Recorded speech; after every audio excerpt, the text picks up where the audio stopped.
Amen. So let us open our Bible in the Gospel of Jesus Christ according to Saint Matthew chapter 4 verse 1 to 11. It's about the temptation of Jesus. Then Jesus was led by the Spirit into the wilderness to be tempted by the devil. And he fasted 40 days and 40 nights, and afterward he was hungry. And the tempter came and said to him, "If you are the Son of God, command this stone to become loaves of bread." But he answered, "It is written, man shall not live by bread alone, but by every word that proceeds from the mouth of God." Then the devil took him to the holy city and set him on the pinnacle of the temple and said to him, "If you are the Son of God, throw yourself down, for it is written, He will give His angel charge of you, and on their hands they will bear you up, lest you strike your foot against a stone." Jesus said to him again, "It is written, you shall not tempt the Lord your God." Again, the devil took him to a very high mountain and showed him all the kingdoms of the world and the glory of them. And he said to him, "All this I will give you, if you will fall down and worship me." Then Jesus said to him, "Begone, Satan, for it is written, you shall worship the Lord your God, and him only shall you serve." Then the devil left him, and behold, angel came and ministered to him. Mga kapatid, mga magulang, mga kaibigan, ito po ang mabuting balita ng ating Panginoon. God, purihin po natin ang Diyos. Amen, amen. So sa oras na ito mga kapatid, let's all be seated. Yan, praise God. At thank you rin sa ating kapatid, si Brother Mon, na present ng message from the Lord for each and every one of us. So sa oras na ito mga kapatid, yung ating pag-aaralan is all about the temptation of Jesus. No?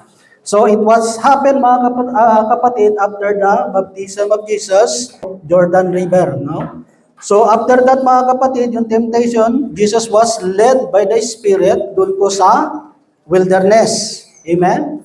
So dito, pinapakita mga kapatid, yung gospel, it shows that no one is exempted to temptation. So, ibig sabihin, lahat po tayo, even you are Christian, believer, or human being, are not exempted when it comes to temptation. Amen. But as a believers, our main goal is to succeed, is to win the battle. No, every day sa buhay natin, there always a battle. There's always a temptation. When you wake up in the morning, or the first thing the temptation, sometimes the social media. Instead of praying, acknowledging the grace of God, the grace of life, sometimes mga kapatid, we nagiging priority natin sometimes yung social media. What will I prepare for food para sa family ko? So instead mga kapatid, we come before sa Lord mga kapatid, nagiging secondary na lang si Lord. So this temptation happened mga kapatid, the main purpose of temptation is to fail, mag-fail si Lord sa kanyang mission. Di ba? Kaya nga, kahit this temptation is not only happen to our Lord Jesus Christ, it also happens to the fall of man. No? Kaya sabi doon, fall of man. Bakit po? Hindi sinabing fall of woman, kundi fall of man. Kasi mga kapatid, the authority is, sabi nga ni brother, nasa lalaki. No, the authority is in sa lalaki. Di ba? Hinayaan mo kasi yung asawa mo na i-under. So, sabi ni brother. But sometimes, we cannot mga kapatid na sisihin, we cannot blame yung babae, yung our wife, because sometimes we do something wrong. Di ba? Because you cannot correct other people, you cannot correct your wife if you also doing, it's not good. Di ba? Ang dating natin dyan is hypocrisy. Nagiging hypocrite tayo. We're just using our power, we're just using our authority sa asawa natin. Tapos tayo mismo, hindi rin natin ginagawa.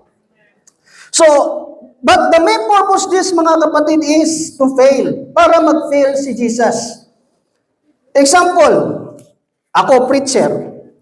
If I fail in my mission because of temptation, mga kapatid, there's a lot of temptation.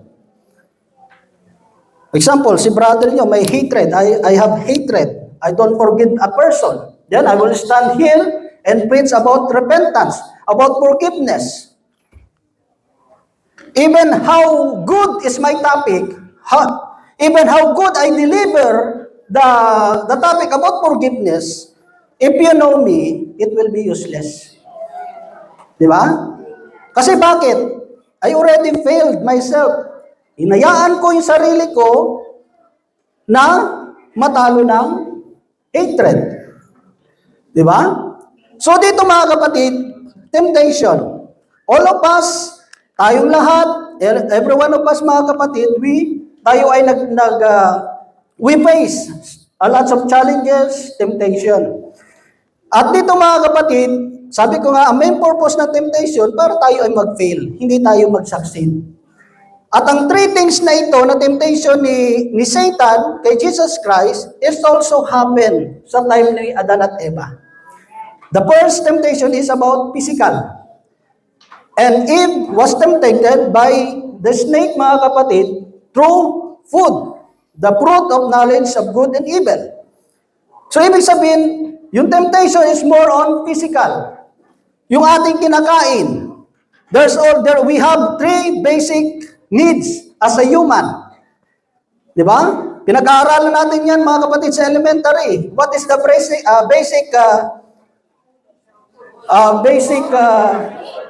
needs ng tao? Di ba? Food, clothing, and shelter. Sometimes ang tao dito tayo nakapokus eh. Di ba? Sa pagkain, sa food. Food is good, mga kapatid. Di ba? Pero depende sa food. It depends kung anong food ang kinakain mo. If it is healthy or not. And most of the time, mga kapatid, yung mga delicious things, yun ang mga unhealthy. Di ba? Kung sometimes yung unhealthy food, sometimes yun ang masarap eh. And sometimes it's more cheaper. Because sometimes healthy food is more expensive than the unhealthy food. Unhealthy food is more cheaper than healthy food. So kaya napakahalaga dito yung pagkain, mga kapatid. But sabi ng Lord, ang tao is not live by bread alone, but in every word that comes from the mouth of God. It means we are living not only in physical, but also in spiritual.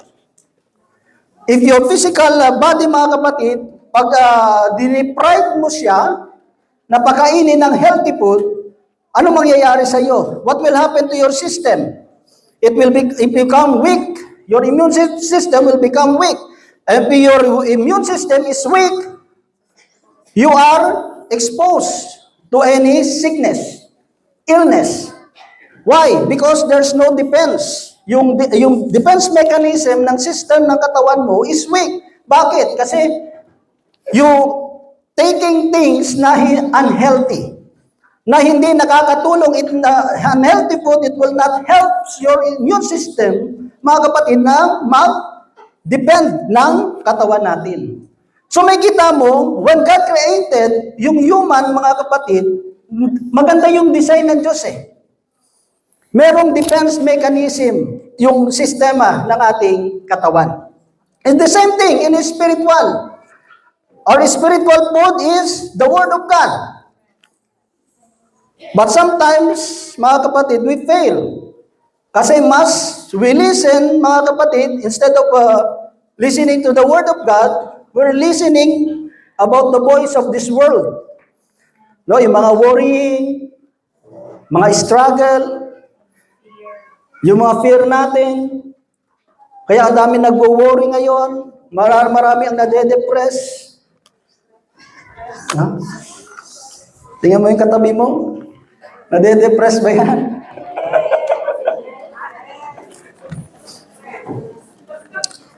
Kasi minsan, mga kapatid, minsan yung tao na inaasahan mo, sometimes those people that you expected that they can help you, minsan sila pa yung nagiging problema eh. Sometimes you have a problem and you want somebody to hear, to have a time to hear about your problem, but sometimes, instead na maka-help sa'yo, hindi nakakatulong. Diba? Kasi minsan sisisihin ka pa eh. Ikaw kasi. Diba? Ikaw kasi. Sabi niya, sinabi ko na sa'yo eh. Sabi mo naman, wala ka namang sinabi. So sometimes mga kapatid, napakalaga, we are living not only in spiritual, but not only in physical, but also in spiritual. Kaya nga nandun yung temptation. Sometimes people, wala na silang time para kay Lord. They have no time for the Lord kasi more focus nila yung financial. Di ba? More ang focus nila yung kakainin nila, yung clothing nila. May ibang mga tao minsan, pag nasuot niya na yung damit niya, ayaw niya nang suotin. Di ba? May mga ganon, di ba? Masyadong concern sa kanyang dadamitin. No? Pero salamat sa Panginoon kasi sa paglilingkod natin sa Panginoon, sabi nga, if you trust to God, ang Diyos, God will provide your clothing. No? Kaya itong clothing ko na ito, sponsor to. So wala po akong ginastos dito, mga kapatid. No? So ganyan, that's the blessing of God. Di ba? Oh. But may kita mo mga kapatid, if you trust everything sa Lord mga kapatid, He will provide. Amen? Yung clothing natin, yung shelter natin, sometimes yung talaga yung focus natin, bakit tayo nagtatrabaho, bakit pinahirapan natin yung sarili natin. Kasi nga, kailangan natin eh. Pero hindi dapat yun ang magiging reason mga kapatid na yung time natin kay Lord ay nababawasan.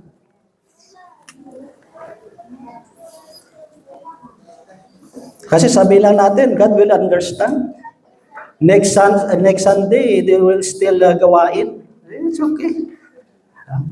Pero sometimes, sabi nga, no, gaano kadalas ang minsan. Minsan kasi pag nawili ka na, no? Pag nawili ka na, pag na-enjoy ka na, sabi mo, parang okay na rin. Di ba? Naintindihan man na rin ni Lord. No? Si brother mo, palagi naman umatin sa gawain. Sasabihan ko na lang siya, Brad, just include me in your prayer. You know? May mga ganun eh, no? Pag may magsisimba, oh, you're going to the mass. Oh, I'm so busy right now. Can you include me in your prayer? Di ba? Tapos, may hiningi ka.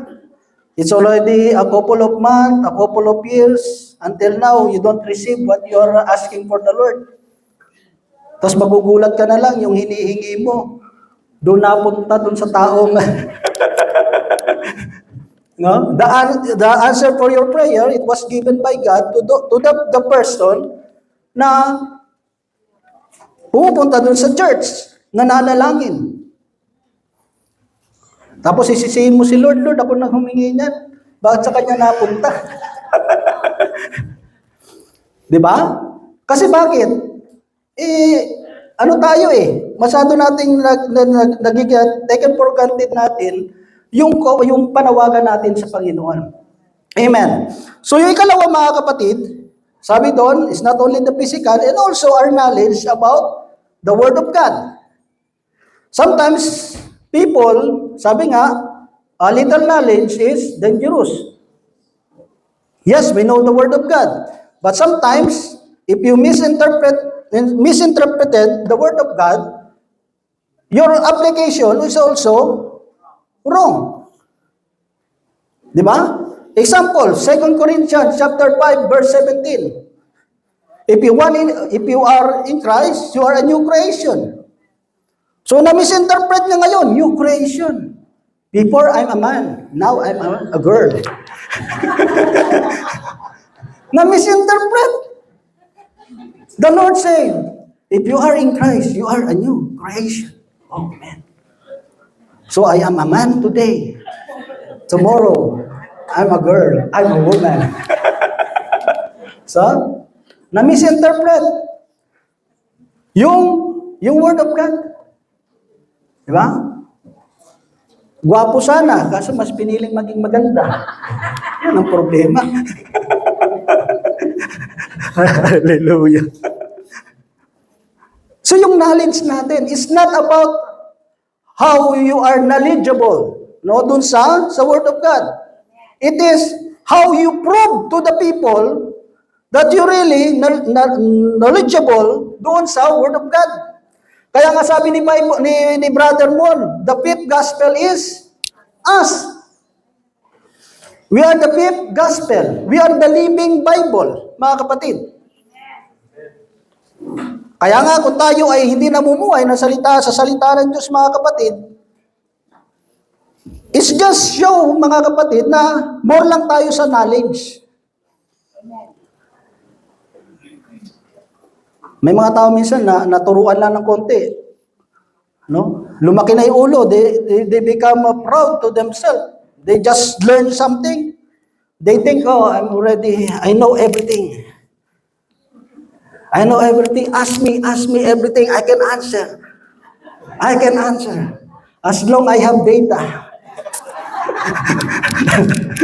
As long I have data, I can answer all the questions that you want to ask. Kasi nga, may Google niya lang, no? Nandiyan lang si ChatGPT. It's not about what you know. It is about what you can prove. Marami kang alam. Pero hindi mo naman alam paano isasabuhay yun. It's still useless. All the knowledge we had, mga kapatid, if you don't know how to apply it, it's useless. It's just a garbage. Kaya minsan nagkakaroon ka ng short circuit. Yeah, kasi bakit there's too much garbage in our brain? No, yung memory natin,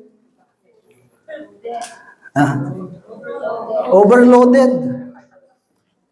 Kapag na-overloaded, pag wala kang yung parang mga wall, no, virus na mga wall mo, magkakaroon pa ng mga viruses. That's why the Bible said, mga kapatid, in Joshua chapter 1, verse 8 to 9, sabi doon, meditate the law of the Lord day and night. Kasi this is, mga kapatid, ito kasi yung ito yung magiging way natin, mga kapatid, para tayo mag-succeed sa buhay po natin. Amen? And the last temptation na nangyari, so kay Eva, di ba? Yung una, yung food. And she was challenged about her knowledge about yung commandment ng Lord. Ano yung commandment ng Lord? Huwag kang kakain ng prutas, the fruit of good and evil. It's about knowledge. And the last, you will become God. Oh. Yung temptation ni Christ is the same thing. If you will worship me, I will give you the kingdom of earth. Di ba? Yung kaharian ng mundong ito, I will give it to you. Ano yun? Yung position, the power, yung tao kasi masyadong greedy. Di ba? Dahil masyadong greedy ang tao, mga kapatid, lahat na lang sasakmalin. Ang greedy kasi, kung sa pagkain yan, yung masiba. Masiba, matakaw. Oo. Lahat na lang kakainin mo. Uy, sarap nito ah. Wow! Kaya nga sabi ko sa inyo, sometimes yung one plate, it's a mountain of food. It's mixed all together. It's like halo-halo.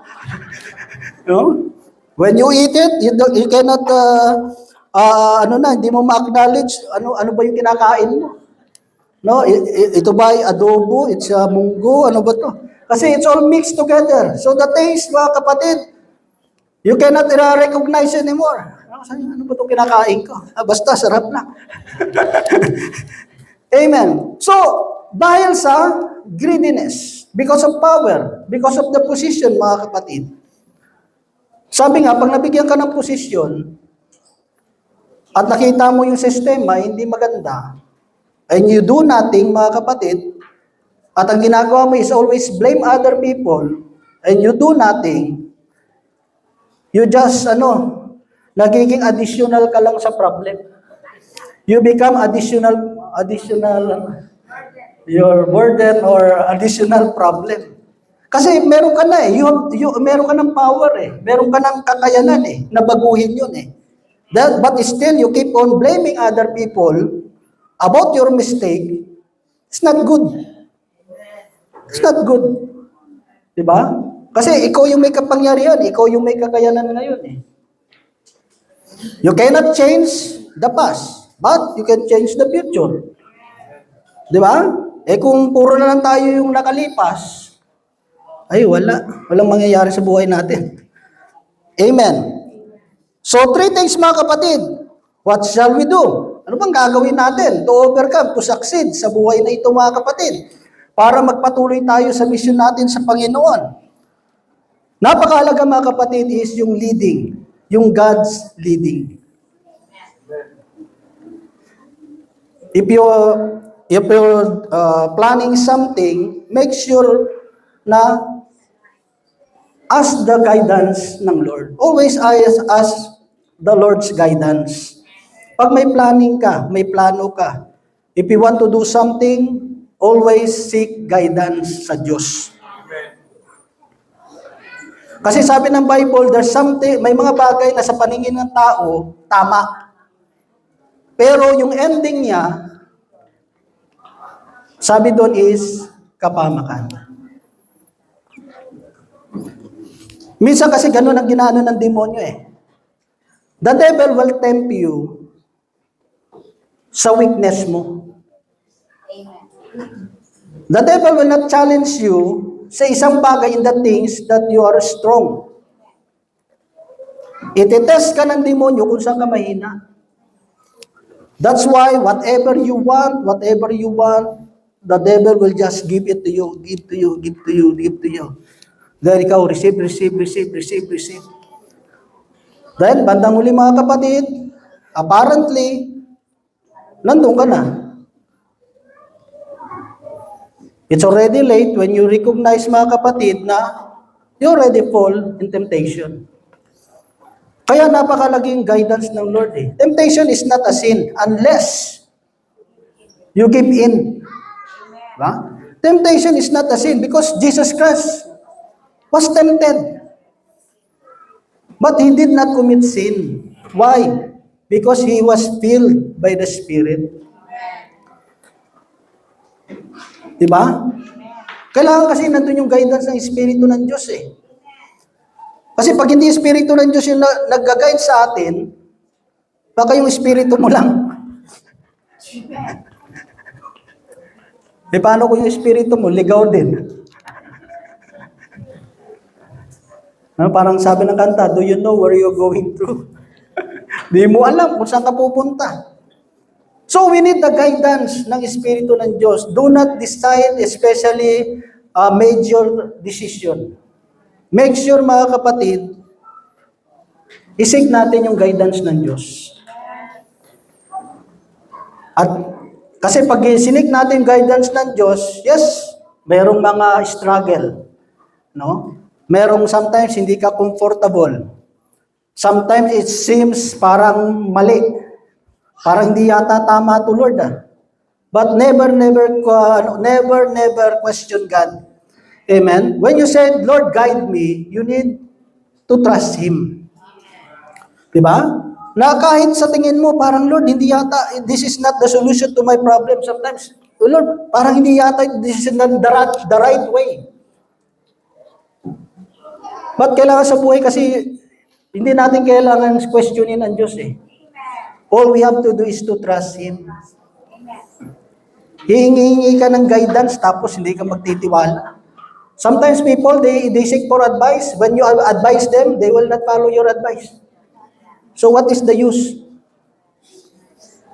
Diba? You're just wasting the time of that person. He keep on listening for 1 hour. And just a few seconds, it's gone. No? Parang, hindi rin naman. May mga taong ganun, di ba? Sometimes. Di ba? There's a lot of people, mga ganyan eh. No? Isisik, ubusin niya, they will just waste your time.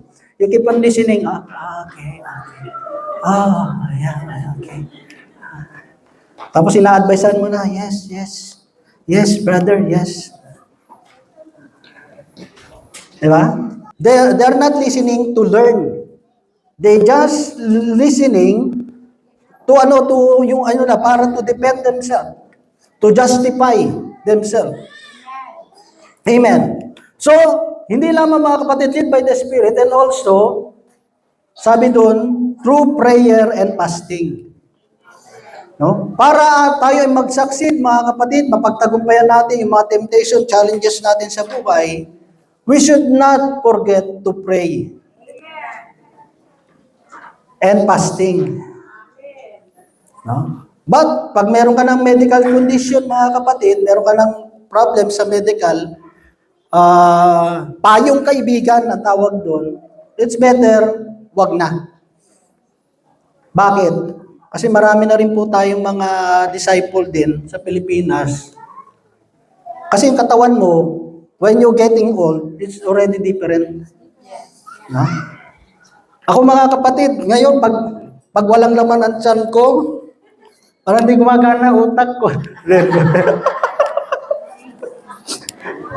Umiiba yung paningin mo na eh. Kailangan waganon ka na eh. Kasi bakit? Iiba na kasi.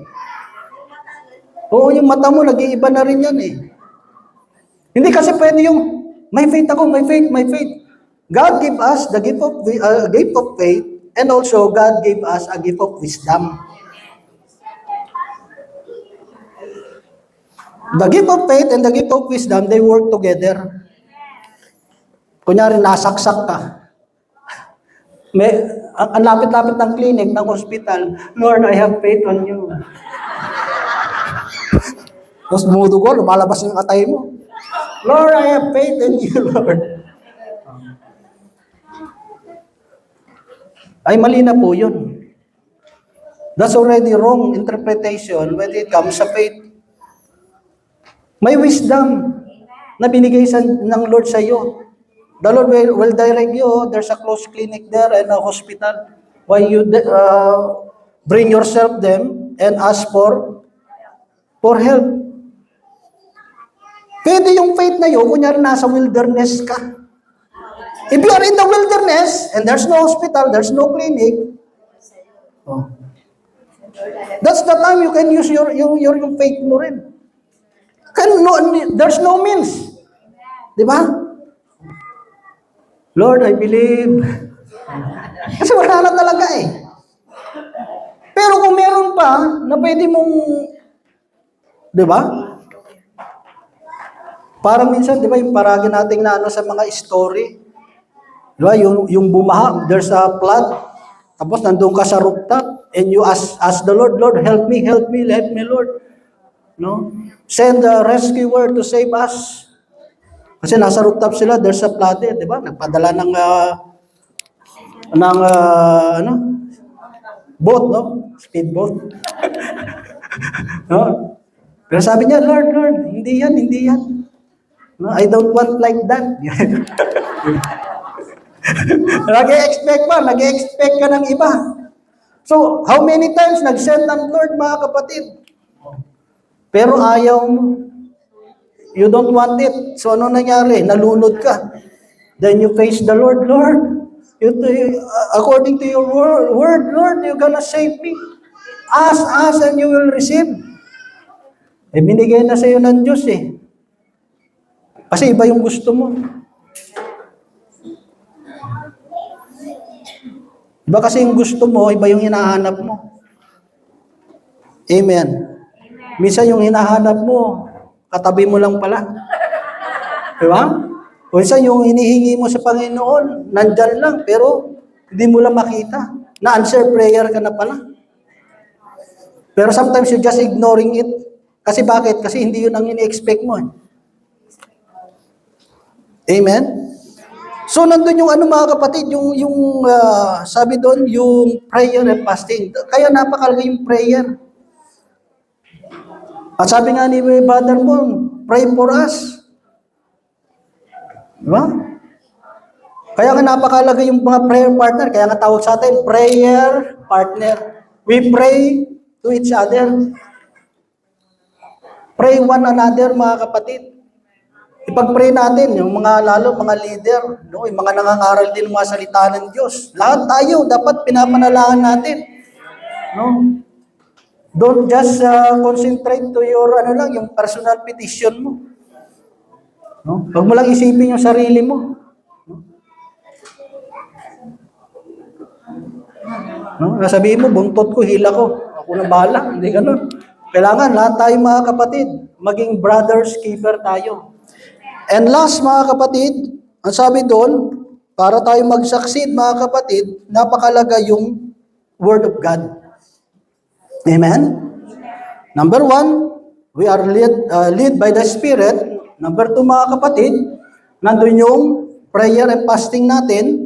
Kasi napakalaga yung prayer, kasi we communicate sa God na through prayer, we acknowledge that we cannot do anything without the help of God. No? Yung confidence natin, yung trust natin nasa Kanya. At yung last mga kapatid, yung Word of God. Napakalaga yung pakikinig ng salita ng Diyos. Minsan, babad tayo hindi sa salita ng Diyos. Diba? Babad tayo sa social media, babad tayo kung saan mga news. No? Yung mga rumors sa mundong ito. Sometimes we neglect mga kapatid yung important things sa buhay as a Christian. As bilang mananampalataya ng Panginoon, walang iba yung salita ng Diyos. Kasi nga, dun sa armor of God, it is the Word of God. Kasi yung sa armor of God, more and more, pang-depensa lang. But the Word of God mga kapatid, ito yung pang-opensa. Kaya ngayong taong nabubuhay sa salita ng Diyos, mahirap tibagin yan.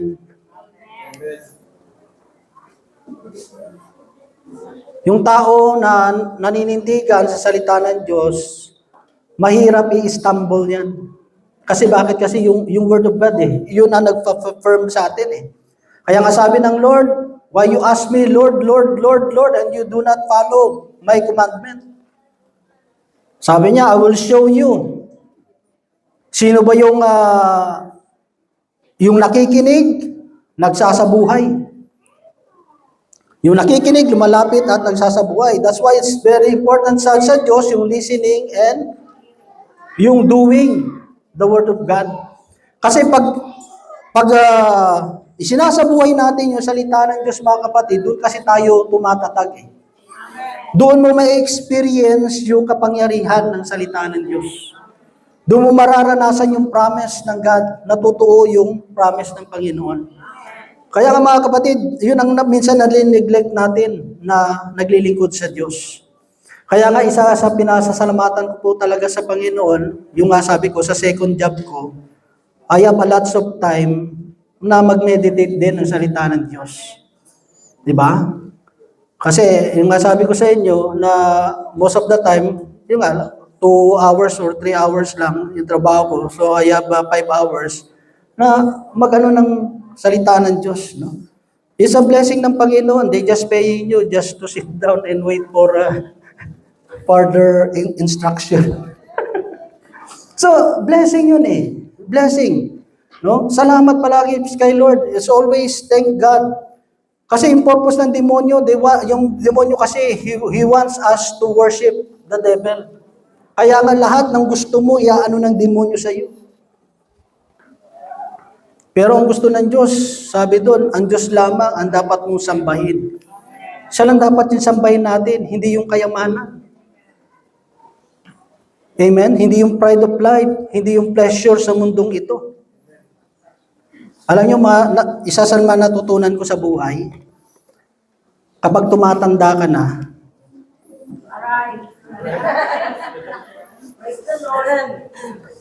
mas napapahalagahan mo ang buhay Totoo.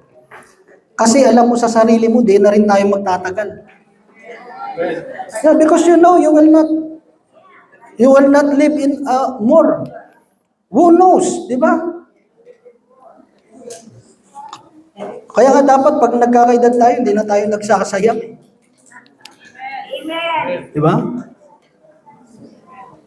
Dapat nagiging mas makahulugan, nagiging meaningful. No, we seek, mga kapatid, ano ba yung mas maganda? Paano ko ba magiging maganda yung buhay ko? Diba? Hindi yung maganda na material, Di ba? Hindi yung lumisan tayo sa mundong to, wala man lang tayong nagawa. Sabihin, ay si Brother Ronald, ano nagawa niyan? Ewan ko. Hindi, totoo yan. Kasi I'm always listening sa much older sa akin. Sometimes, tinitignan ko lang, just watching. Alam niyo, the more you will gain knowledge, if yung masyado kang watchful ba? Not to make chismes. No?